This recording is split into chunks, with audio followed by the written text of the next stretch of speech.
Ever dreamed of moving to the US? Well, the center of the United States might not be the best place to go. From the bustling coasts to the serene Midwest. Join us as we explore the intriguing question, what is the reason why no one wants to live in the center of the United States? According to the United Nations, India will be the world's most populous country in 2023. Can you guess where the United States of America ranks in that rating? It ranks third, and America is the fourth largest country in terms of size. It occupies approximately 6% of the Earth's landmass, providing ample space for the 335 million people who live there.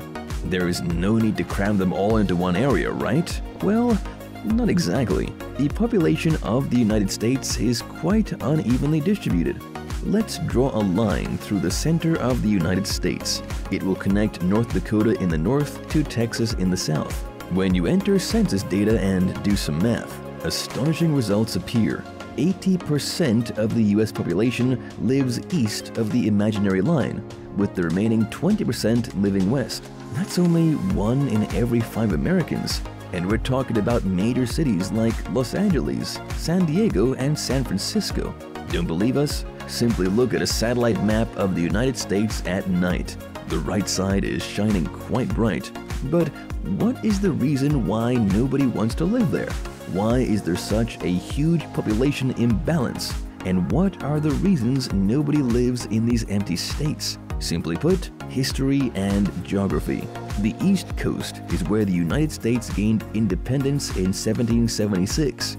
These were the original 13 colonies. Soon, it changed over time and settlers began spreading westward. The Louisiana Purchase was an important milestone.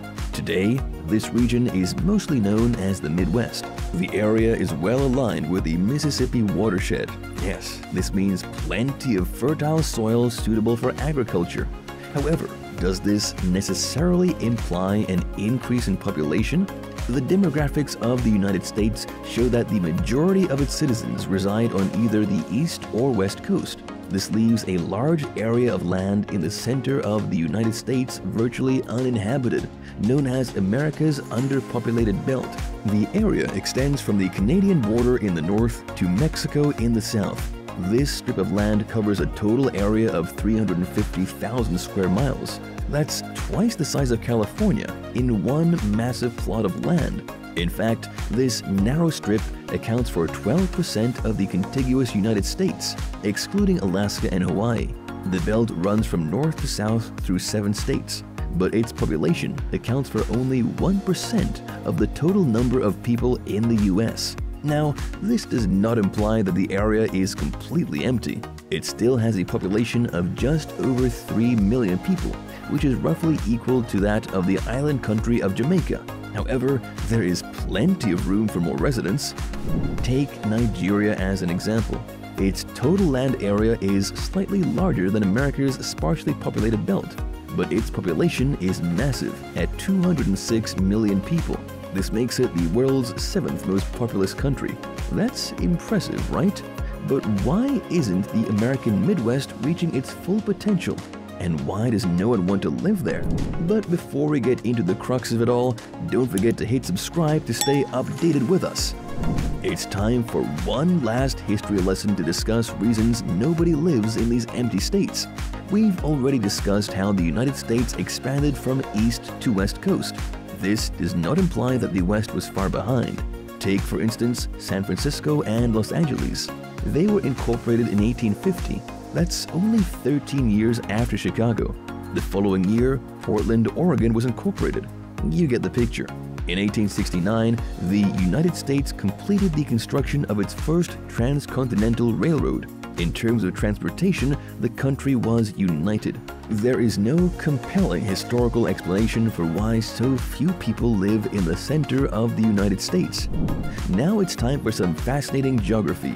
If you look at a physical map of the United States, you will notice that this belt is located in the Great Plains. As the name suggests, the area is flat, making it ideal for large settlements. Well, not really. East of this region, there is a large patch of brown. It is covered with mountains, but not just any mountains. These are the Rockies. The range is approximately 76 million years old, has several peaks over 14,000 feet, and the majority of the Rockies are national parks, a vast nature reserve. But more importantly, the range influences the region's climate. Have you heard of the rain shadow effect? Let us explain. Weather systems form over the Pacific Ocean and travel east until they meet the Rockies. Now the air must travel over the mountains, where it cools and condenses. What is the final result? A lot of rain and snow for those living on or west of the range, with only a few drops east of it. When Pacific air reaches the Great Plains, it contains little moisture. In fact, the weather system begins absorbing moisture from the surrounding landscape. This results in an arid climate east of the Rocky Mountains, which is precisely the location of the belt where so few Americans live. It is one of the driest areas of the country. So when settlers arrived in the 19th century, they said, "Nah, I'll just continue west." The arid climate is a major reason why no one wants to live there. There was also a gold rush in California, and they were headed for the climate. The climate in this part of the plains is unfavorable for agriculture, and large fluctuations in air temperature make matters worse. Temperatures can drop from 70 to 30 degrees Fahrenheit in a single day. The sudden changes in outside temperature are hazardous to human health. It's like walking into an air-conditioned room on a hot summer day. Not a pleasant feeling. Just one of the many reasons nobody lives in these empty states. Southern California has a similar dry climate, but nearly 40 million people live there. This makes California the most populous U.S. state. What's their secret? A vast network of irrigation canals and aqueducts, as well as water from the Colorado River. The Great Plains have very hot summers and extremely cold winters. Polar winds are responsible for these extreme weather patterns. They take a piggyback ride along the ridges of the Rockies before rapidly descending into the plains.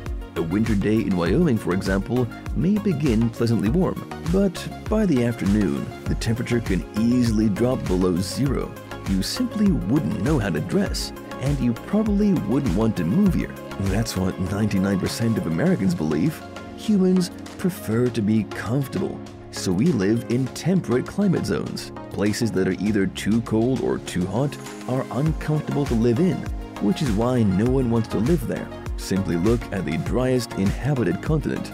You guessed it correctly, it's Australia. Approximately 70% of the country is arid or semi-arid. That's a subtle way of expressing that it's a desert. That is why Australians are concentrated in coastal areas. 90% live in major cities like Sydney, Melbourne, and Perth. The only exception is the capital, Canberra, which was built inland near a water source. However, Australia's interior is sparsely populated, much like the United States'. There is only one major town in a region the size of 12 Lake Michigans. A big shout out to the people of Alice Springs. They truly live in an oasis. What about places with temperate climates, such as Europe? Is the population evenly distributed here? Yes and no, based on the country. In Germany, 77% of the population lives in urban areas, and there are numerous major cities to choose from. Berlin, Hamburg, Munich, and Cologne all have more than 1 million residents. But let us take a look at neighboring France. How many cities with populations greater than 1 million can you name? Okay, Paris definitely. The metropolitan area has more than 12 million residents. But now comes the shocking fact. The next two cities on the list have populations of barely 2 million each. Can you see the massive imbalance? This is true for most large European countries. In Greece, for example, 35% of the population lives in the capital, Athens. So the largely underpopulated center of the United States is not an isolated case. America is a land of opportunities, but the chances of finding a better life are higher in major cities. The top 100 metropolitan areas account for at least 3/4 of the nation's GDP, with the majority of them located on the east and west coasts. There are no cities with more than 1 million people in America's underpopulated belt. Now you know where to live and where to definitely not if you ever plan on moving to the United States. But hey, who knows what the future holds? Who's to say these hidden gems or ghost towns won't pull a Cinderella and transform into thriving metropolises? And if you've got an appetite for more mind-bending videos, don't hit pause just yet. Dive into another adventure by clicking right here.